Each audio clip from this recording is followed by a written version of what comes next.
Welcome to Surya's kitchen. சிம்பிளாக உருளைக்கிழங்கு fry எப்படி பண்ணலான்னு பார்க்கலாம் வாங்க. இது லெமன் சாதம், தயிர் சாதம், கலவை சாதம் எல்லா சாதத்துக்கும் இந்த ரெமெடி சூப்பராக இருக்கும். அடுப்பை பற்ற வச்சு எண்ணெய் சட்டியை வச்சு ஒரு 2 ஸ்பூன் எண்ணெய் ஊற்றிக்கிட்டு கடுகு போட்டு கருவேப்பிலை போட்டு தாளிச்சுக்கோங்க. தாளிச்சிட்டு அதுக்கப்புறம் நீங்கள் என்ன பண்ணி அடுப்பை சிம்மில் வச்சுக்கோங்க. சின்ன சின்னதாக குட்டி பீஸாக கட் பண்ணி வச்சுக்கோங்க உருளைக்கிழங்க. அதை போட்டு நல்லா அதில் வந்து ஃப்ரை பண்ணுங்கள்.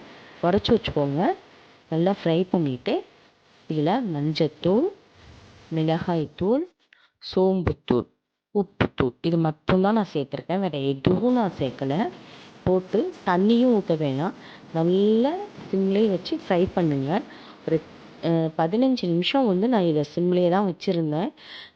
அதுக்கு மேலே வந்து ஒரு 1/2 ஸ்பூன் எண்ணெய் ஊற்றி மூடி வச்சுருங்க. நல்லா ஃப்ரை பண்ணி கடைசியில் ஒரு 15 நிமிஷம்